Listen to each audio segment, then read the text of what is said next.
Bonjour chers internautes, aujourd'hui est la fête de l'Ascension, je profite par conséquent de cette occasion pour souhaiter bonne fête à tous. Parler de l'Ascension et parler aussi de la résurrection qui est le sujet de notre conversation. Lazare ressuscité d'entre les morts, témoin de l'au-delà, témoin de l'enfer. Cependant, lorsque nous parcourons les Écritures, et que nous arrêtons au passage de sa résurrection, nous notons que Jésus est effectivement glorifié, mais rien n'est dit sur le témoignage de Lazare. Alors que lorsque nous entendons parler de la résurrection de quelqu'un, nous sommes d'abord frappés par le pouvoir que Dieu concède à un homme de ressusciter un mort. Mais aussi par le témoignage, nous sommes attirés aussi, curieux d'entendre parler celui qui est revenu de l'au-delà.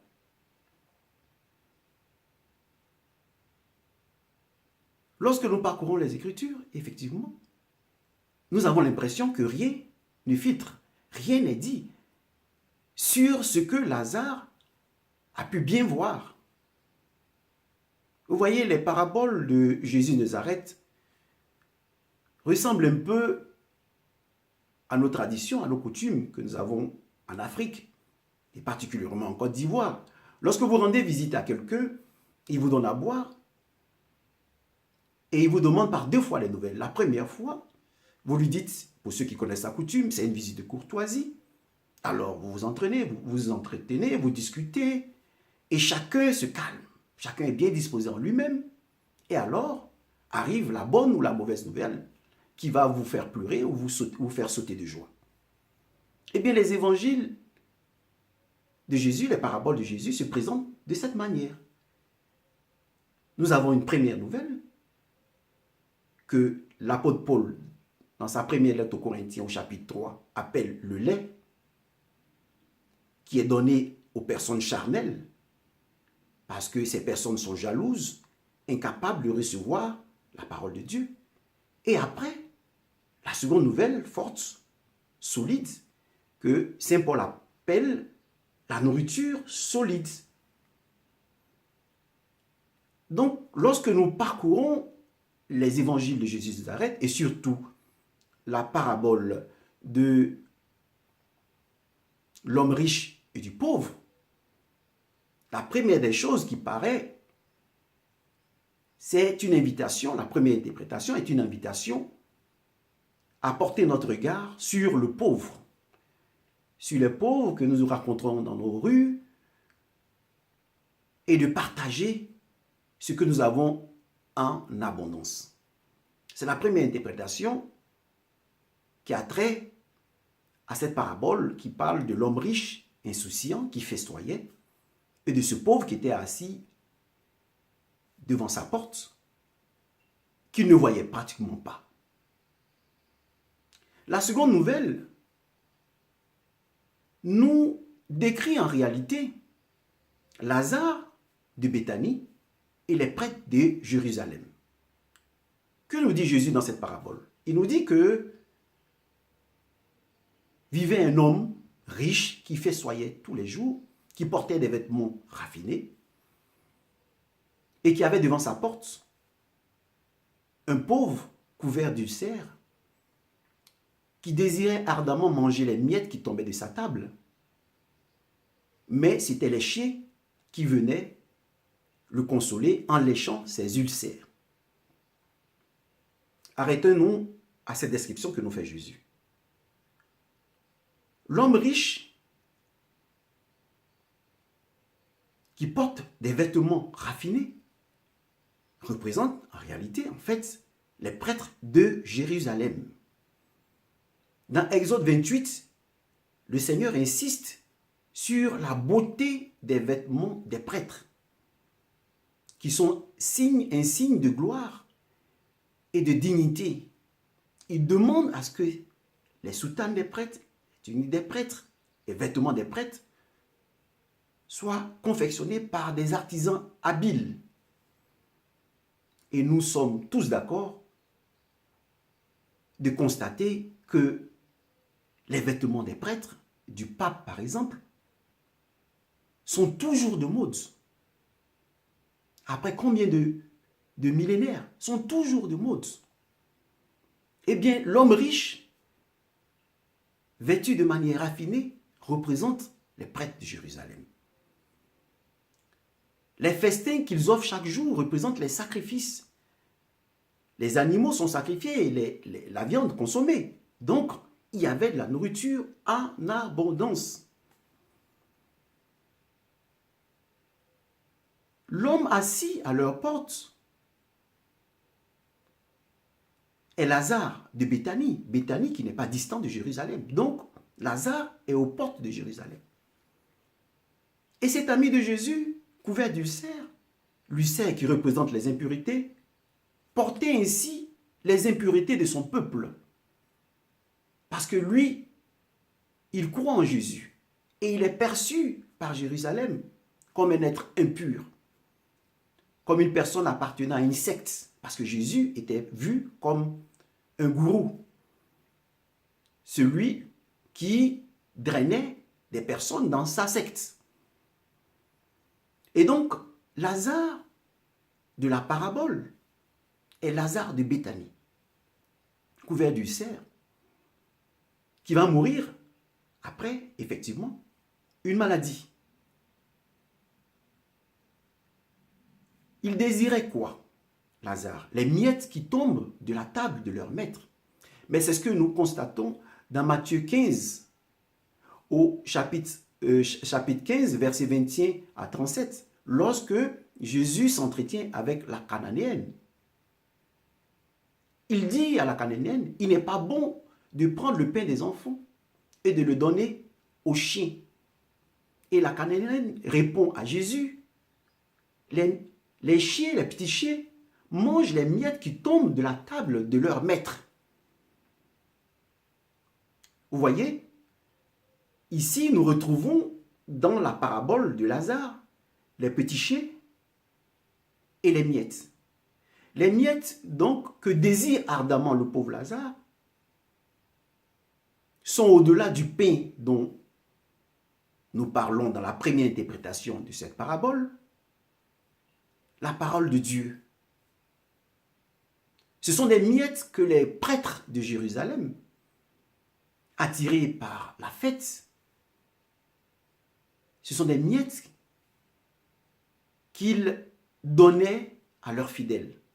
On appelle miettes la parole de Dieu, les écrits. Ils ne leur enseignaient pas ce qu'il fallait, ils ne leur donnaient pas de la nourriture solide. Ils ne se contentaient de leur donner que du lait, que des miettes. Et Lazare, qui était un homme, un pauvre, c'est-à-dire une personne humble, qui, attiré par la parole de Dieu, désirait ardemment connaître le royaume des cieux, désirait ardemment savoir tout sur Dieu, parce qu'il était attiré par Dieu. Et qui venait le consoler? C'était les petits chiens. Les petits chiens, c'est-à-dire les fidèles ici, dans ce contexte précis, les fidèles des prêtres. Et il est dit dans l'évangile se rapportant à Lazare qu'il était beaucoup fréquenté par les Juifs de Jérusalem, par les Juifs qui venaient de Jérusalem. Et donc c'est ces petits chiens qui venaient lécher ses plaies, c'est-à-dire ces petits chiens qui venaient le consoler parce qu'il s'entretenait avec eux du royaume des cieux. Et donc ces petits chiens venaient lécher ses plaies. Voilà la description spirituelle que Jésus nous donne pour comprendre que le Lazare de la parabole de l'homme riche et du pauvre est le même Lazare qui vivait à Béthanie.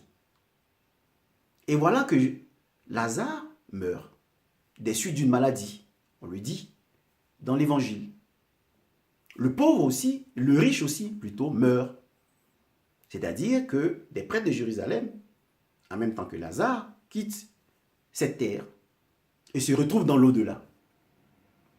Et chose intéressante, qu'est-ce qui se passe dans l'au-delà? C'est ce que nous allons constater. On constate que le pauvre, pas le pauvre orgueilleux, Parce qu'il faut faire la différence entre le pauvre et orgueilleux et le pauvre qui est spirituellement humble. Parce qu'un riche peut être un pauvre de cœur, il peut être pauvre. Et un pauvre peut être un riche, peut être un être orgueilleux qui ne plaît pas à Dieu. Donc, il ne faut pas penser que lorsqu'on dit pauvre, un pauvre a automatiquement droit au royaume des cieux. Non. Ce pauvre dont on parle désirait les miettes qui tombent de la table du maître. C'est-à-dire ce pauvre dont on parle désirait la parole de Dieu. Il ne s'agit pas de ces pauvres orgueilleux qui sont dans les rues, qui dénigrent, qui rejettent Dieu et qui sont pleins de rancœur, pleins de haine. Non. Il ne s'agit pas de ces pauvres-là. Il s'agit de personnes humbles, tournées vers Dieu. Ce sont ces derniers qui se retrouvent dans le royaume des cieux auprès d'Abraham. Donc il faut faire bien la distinction entre le pauvre orgueilleux et le pauvre. Un riche peut être un pauvre s'il n'est pas lié à ses richesses. S'il se dépouille pour adorer Dieu en esprit et en vérité, celui-là est un pauvre devant Dieu. Un pauvre qui n'a rien qui est dans la rue, arrogant, n'est pas un pauvre selon la définition spirituelle du pauvre. Donc il faut bien que nous comprenions ceci. Le royaume des cieux n'appartient pas aux pauvres, c'est-à-dire à ceux qui n'ont pas d'argent, non. Le royaume des cieux appartient à ceux qui sont pauvres en esprit et en vérité. Ceux qui ne se complaisent pas, qui ne sont pas imbus d'eux-mêmes. Ceux qui ne se complaisent pas dans les biens de ce monde. Ceux qui recherchent Dieu, qui désirent ardemment la parole de Dieu. C'est de ces pauvres-là qu'il s'agit. Et voilà que Lazare se retrouve auprès d'Abraham parce qu'il est pauvre. Heureux les pauvres, comme le dit le Seigneur.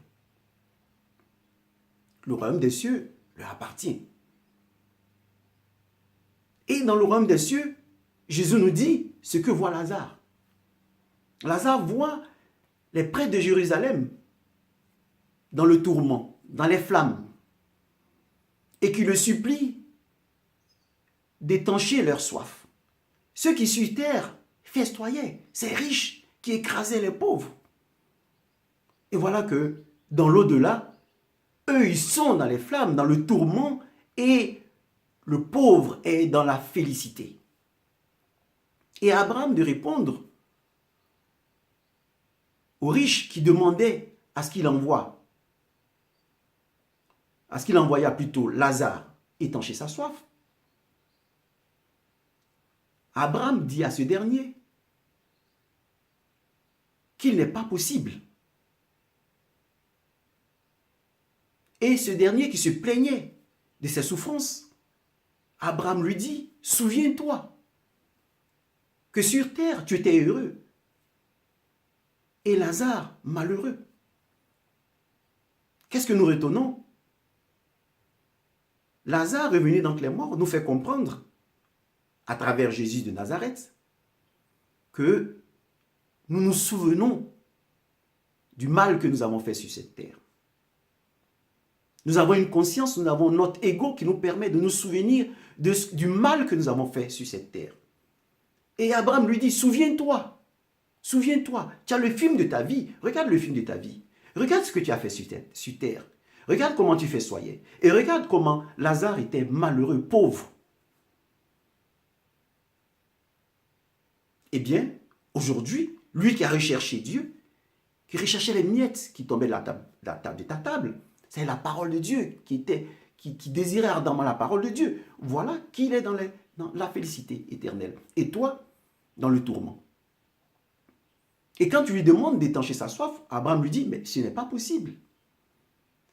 Il y a un abîme entre le paradis et l'enfer, et le tourment que tu connais, et les flammes. Nous ne pouvons pas nous rendre chez toi. Toi, tu ne peux pas te rendre chez nous. Il existe un abîme, et c'est Jésus qui le dit, rapportant le témoignage de Lazare. Il existe un abîme entre toi et nous. Et que dit le riche? Ok, mais pitié, Seigneur, envoie Lazare donc dans ma famille, leur dire que l'enfer et le paradis existent. Et c'est là qu'il faut dire à ces derniers qui rejettent du revers de la main l'existence de l'enfer, que l'enfer existe. Jésus le dit, le confirme. Va dire, le riche dit, il demande à Lazare, va dire à mes frères, à mes 5 frères. Les 5 frères représentent les 5 vierges imprévoyantes. Va dire à mes 5 frères, c'est-à-dire aux vierges imprévoyantes sur terre, qui sont sur terre, que l'enfer et le paradis existent réellement. Et Abraham de lui dire, mais ils ont les prophètes, ils ont les écrits de Moïse, qu'ils croient.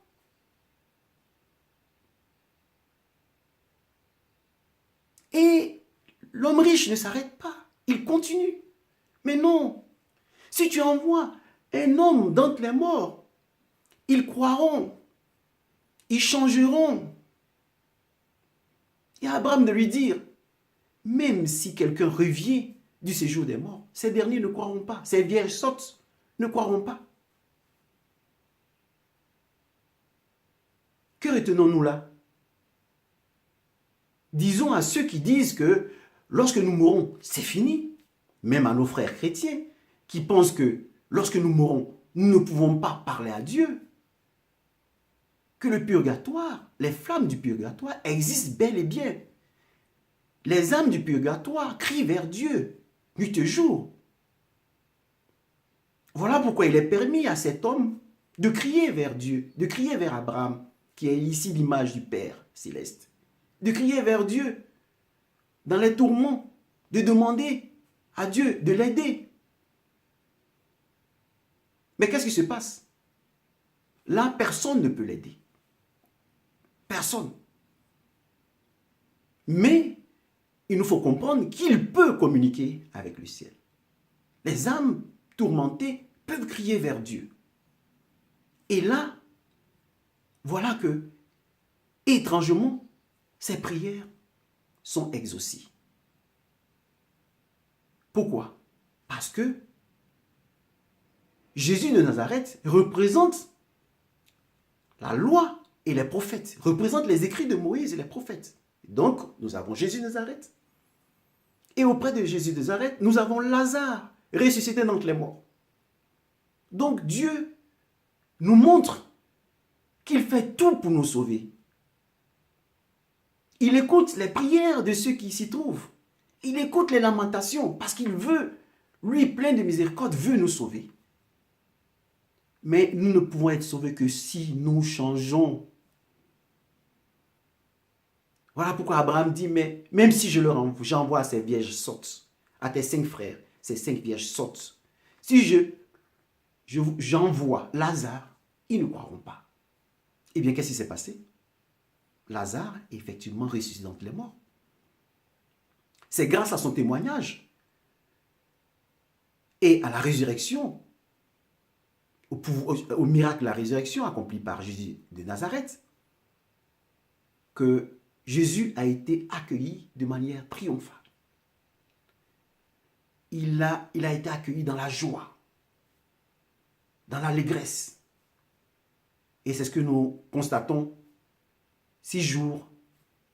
durant les 6 jours qui précéderont sa passion et sa mort. Les gens mettront des pagnes et on dira Hosanna. On le présentera comme le roi parce qu'il peut donner la vie. Et donc, Israël voyait le libérateur, semblable à Moïse, venir instaurer le royaume des cieux éternel. Lui qui a pu ressusciter Lazare, peut ressusciter tout Israël. Donc, on l'admire. On le chante. Le miracle accompli est accueilli avec joie. Mais aussi le témoignage de Lazare qui connaissait beaucoup d'hommes à Jérusalem. Donc, nous avons eu ce jour-là le témoignage des prophètes et le témoignage de quelqu'un revenu d'entre les morts. Et c'est ce qui va permettre d'entrer, de nous introduire dans la semaine sainte. Lazare leur parlera donc du paradis. Il leur parlera des prêtres qui se retrouvent en enfer et des pauvres qui se retrouvent au paradis, qui ne sont pas des prêtres, qui se retrouvent au paradis. Parce que ce qui intéresse Dieu, ce n'est pas la chair. Ce sont les talents qui sont mis en nous. Ce n'est pas le prêtre en tant que chair. C'est les talents que Dieu a mis en lui et qui doit faire fructifier. Donc, ici, Jésus nous dit expressément que des prêtres se retrouvent en enfer. C'est ce qui nous est dit aussi dans la parabole du pharisien et du légiste. Le pharisien représente ces prêtres qui disent « je fais tout, je suis juste ». Et le légiste qui est tout pauvre, pécheur, obtient le royaume des cieux grâce à sa fidélité à Dieu, grâce à son humilité parce qu'il est pauvre de cœur comme Lazare. C'est ce qu'il nous faut retenir. Donc, le témoignage de Lazare nous est dévoilé dans la parabole de l'homme riche et du pauvre. L'enfer et le paradis existent réellement. Donc, s'il nous est donné d'avoir des témoins qui sont revenus d'entre les morts et qui nous disent ce qu'ils ont vu, des témoins sincères, qui adorent Dieu en esprit et en vérité, croyons à leur témoignage. Parce que l'enfer et le paradis existent réellement. Mais il nous fait la différence entre le purgatoire et l'enfer. L'enfer, le Seigneur le mettra, disons, donnera forme à l'enfer à la fin de toutes choses. Pour l'instant, les âmes sont dans les flammes du purgatoire. C'est ceux qui auront péché contre l'Esprit Saint, alors ces derniers se retrouveront en enfer. Pécher contre l'Esprit Saint, c'est rejeter la vérité, même lorsqu'elle s'impose à nous.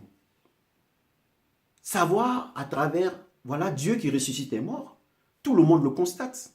Et il y a des gens qui refusent, alors qu'il est prouvé que Lazare avait connu particulièrement la putréfaction et est revenu d'entre les morts. Et il y a des gens qui vont dire, je ne crois pas. Eh bien ça, c'est péché contre l'Esprit Saint. Parce que les preuves sont évidentes. Il n'y a plus rien à faire pour toi.